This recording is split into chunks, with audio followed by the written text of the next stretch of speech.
நாடுகளை அச்சுறுத்தி வரும் குரங்கம்மை வைரஸ் தொடர்பாக உலக சுகாதார அமைப்பு தற்போது பிரித்தானியாவுக்கும் முக்கியமான மற்றும் கடுமையான எச்சரிக்கையை விடுத்துள்ளது. சாதாரண வைரஸாக இல்லாமல் 2 வெவ்வேறு வைரஸ் பிரிவுகள் ஒன்றிணைந்து உருவான ஒரு புதிய கலப்பின வைரஸ் கண்டறியப்பட்டுள்ளதே இந்த அச்சத்திற்கு காரணமாகும். மருத்துவ உலகில் இது ஒரு சிக்கலான உயிரியல் நிகழ்வாக பார்க்கப்படுகின்றது.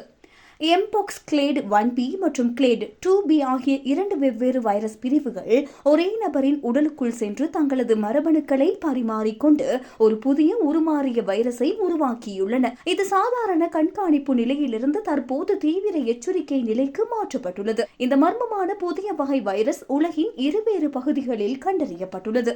ஆசிய பசிபிக் பிராந்தியத்திலிருந்து திரும்பிய ஒரு பயணிக்கு இந்த தொற்று உறுதி செய்யப்பட்டது. ஆரம்பத்தில் இது சாதாரண தொற்று என நினைத்தால் விரிவான மரபணு பரிசோதனையில் இது புதிய வகை வைரஸ் என்பது உறுதியானது. 2025ஆம் ஆண்டு செப்டம்பர் மாதம் பாதிக்கப்பட்ட ஒரு நோயாளிக்கு இந்த வகை வைரஸ் இருந்தது தற்போது உறுதி செய்யப்பட்டுள்ளது. இதுவே உலகில் இந்த வைரஸ் கண்டறியப்பட்ட முதல் சம்பவமாக பதிவாகியுள்ளது. சாதாரண PCR பரிசோதனைகள் மூலம் இந்த புதிய கலப்பின வைரஸை கண்டறிவது கடினம் என உலக சுகாதார அமைப்பு அறிவித்துள்ளது. இதற்கு மிக மேம்பட்ட மரபணு வரிசைமுறை பரிசோதனை அவசியமாகும். எனவே அனைத்து நாடுகளும் இந்த வைரஸ் குறித்து மிகுந்த விழிப்புணர்வோடு இருக்க வேண்டும் எனவும் வலியுறுத்தியுள்ளது.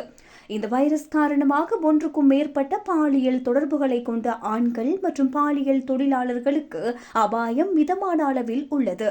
பொதுமக்களுக்கு அபாயம் தற்போதைக்கு குறைவாகவே உள்ளதாக உலக சுகாதார அமைப்பு சுட்டிக்காட்டியுள்ளது.